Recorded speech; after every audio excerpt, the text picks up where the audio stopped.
way less hip flexion, more trunk movement, more aerobic capacity development because you're moving your arms and your legs. Higher heart rate, like way more benefit. So by slide board, and then what's down here? What's at the bottom?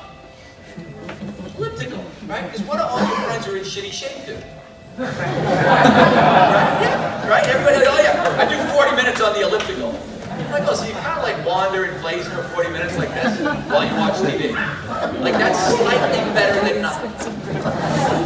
Slightly. But not much.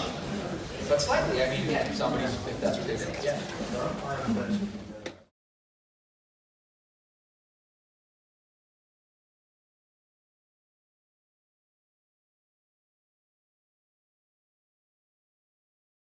I know you guys get frustrated when you have a client that maybe goes and tries an Orange Theory or whatever and they like it. And you're like, oh, the programming's terrible. It's like, yeah, but the music's cool and the lighting's good and I like that, right? So we can't really compete there hard. We've got to lean into something different. So I like 2 to 4, 2 to 6 is what we're going to talk about for small group. I like it as a differentiating business model for you guys, period. Especially of all people this group, right? I think it takes some technical acumen to be able to run 2 to 4 people and make it feel like training. So when I talked about having 1,200 customers, if I give this to a big gym, right? If there's 30 trainers in a gym and none of them have ever heard of Perform Better and they've never done functional movement screen or whatever, it's difficult for them to understand 2 to 4, so we don't even suggest it. Stick with your one-on-one, do the large group, you're great, and that's in the big environment. But for you guys, in a smaller club or as an individual coach that's really smart, you can run this 2 to 4. We at the least have to get them there. So we do use functional movement screen. So you guys know historically when you run the screen, who runs the screen? Let's just start with that. Who's familiar with functional movement screen? All right, if you're not, you go check it out here. They have to sit for the first workout, and we've got her pinned against the wall, right, doing some dorsiflexion. She's doing leg swings and all this stuff, trying to get that ankle mobility up. And she literally looks over her shoulder to her coach, and she's like, is this for my butt? And she was kind of being a smart ass, right? Like, is this for my ass? Because, like, that's what I'm here to work. His client, if I have to hear one more story about your freaking kids, I'm literally going to jump off the building. Right? And he might be saying the most encouraging words, and he may love that person, but if 85% of what he's saying is that, he's losing people. And how many people do you see doing that on the training floor?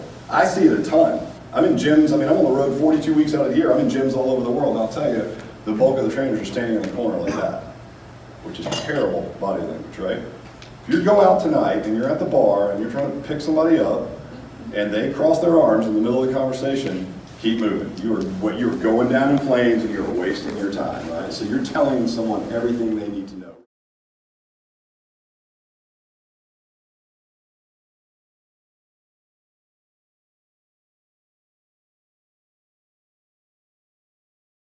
Hey guys, so we just finished the first half of the lectures, and I have to say, it's definitely an eye-opener because there's always a lot of things that we can learn, and these guys are definitely at the top of the industry, and we're learning a lot from them.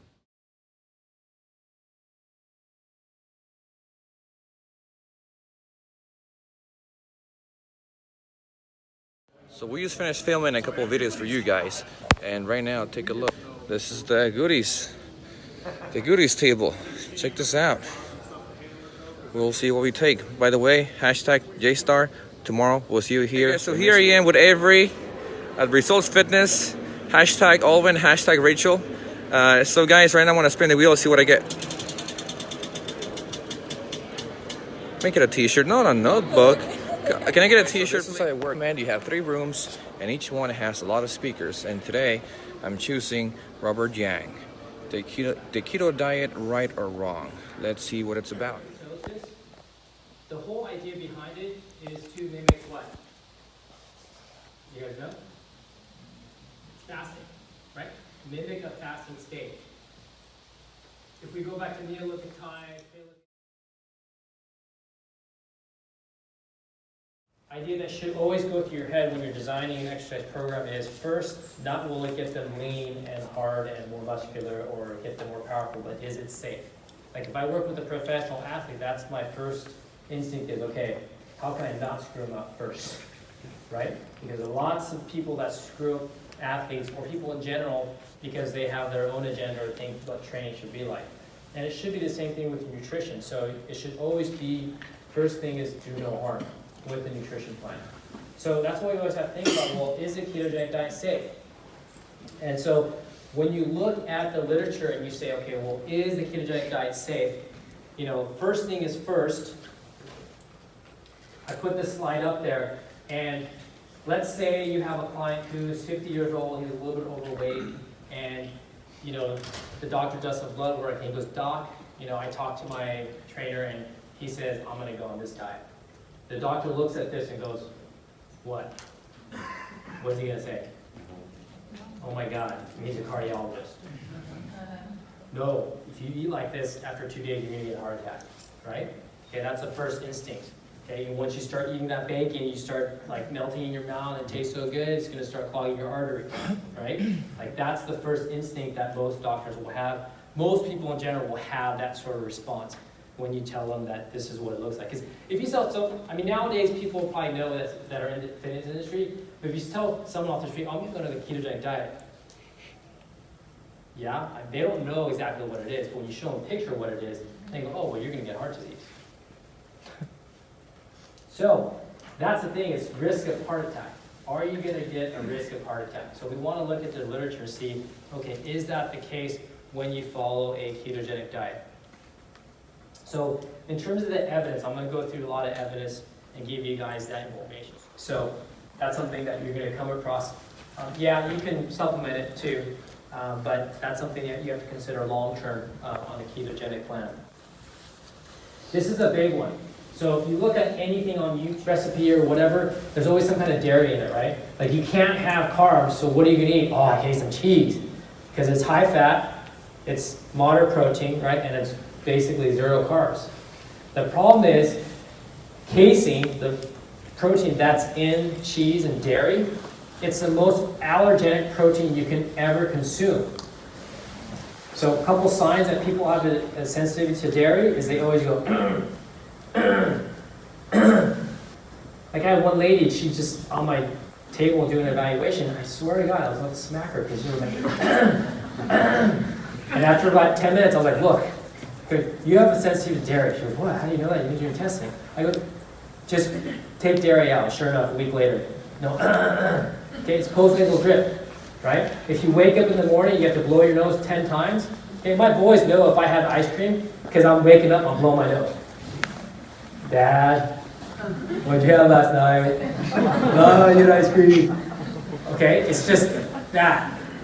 Telltale sign, if you work with juniors, okay? If they have a line across their nose like this, you go, why does Bobby have a line across their nose? It's because they're doing this all the time.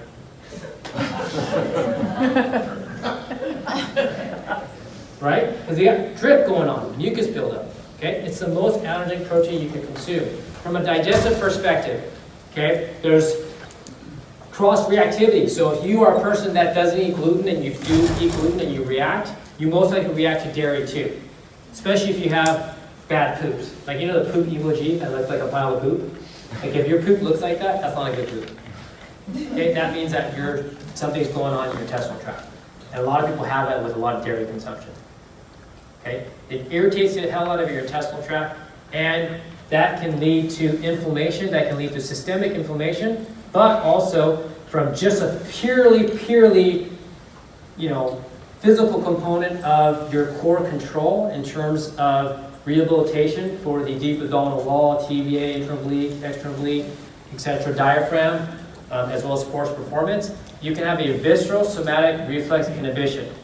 Okay, so what that means is you have viscera, which is your internal organs, right? So your stomach. Somatic is your muscles. So what do we know if someone has a heart attack? What do? They grab their chest muscles because their chest muscles are contracting really hard because of the response with the heart.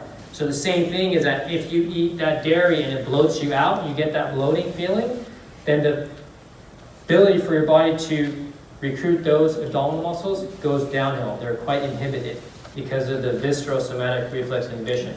So because the stomach is under distress, it in turn inhibits the above musculature. Does that make sense? Okay, so dairy is probably the worst thing that I see in the ketogenic plant, but it's something that people, it's kind of like a fallback food that people go onto. So you have to be careful of that. And if you're gonna do it, like no dairy, get the dairy out. There's very, very few people that I find that can handle that amount of dairy. The other thing you have to consider, okay, is smell. When people start going ketosis, right, you hear the keto breath, right?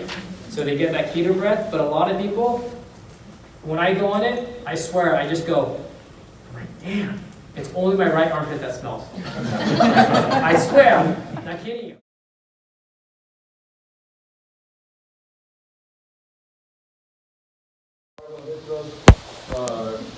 12 years ago. Owner of the Glute Lab, that's in San Diego. I'll go over that in a minute. I have my PhD in sports science, CSCS with distinction, 49 peer-reviewed published studies.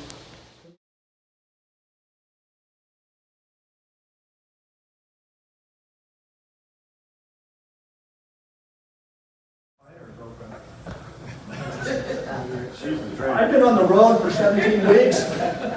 I actually have dreams about this picture. I'm very lonely. I've been out here a long time. But dude, this flashes up within 10 miles of his gym on his social media.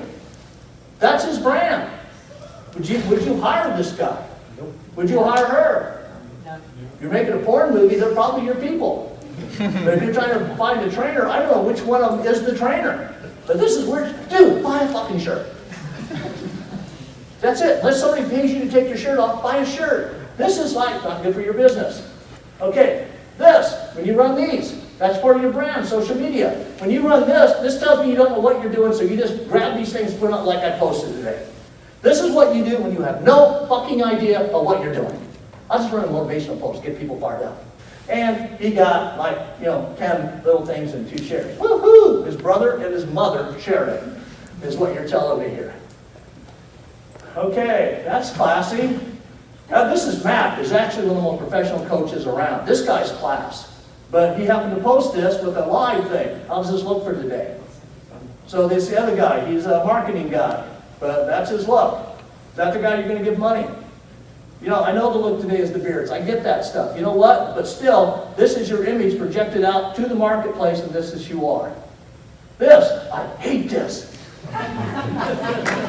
This guy Sunday, standing there posting, he's got 50 bowls up there, and he's making his shit, talking about meal prep. First of all, how many of your clients can't wait every Sunday to stand in the kitchen and put dried chicken in 50 fucking little bowls?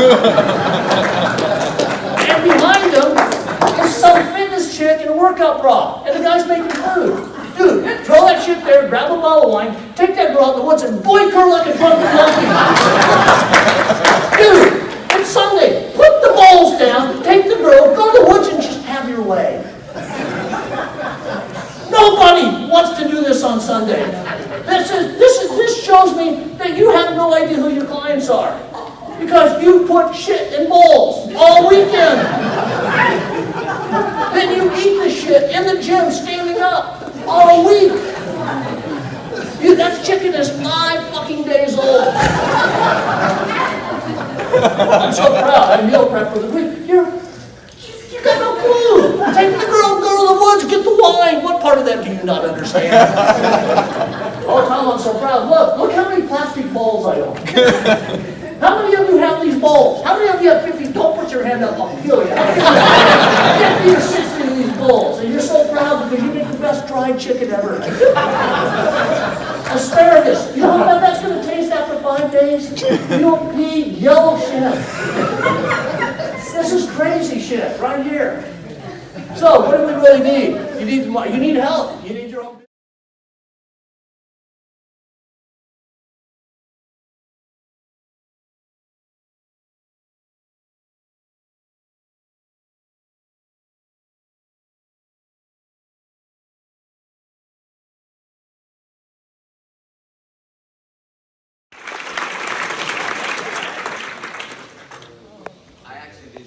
Mic's on, yeah?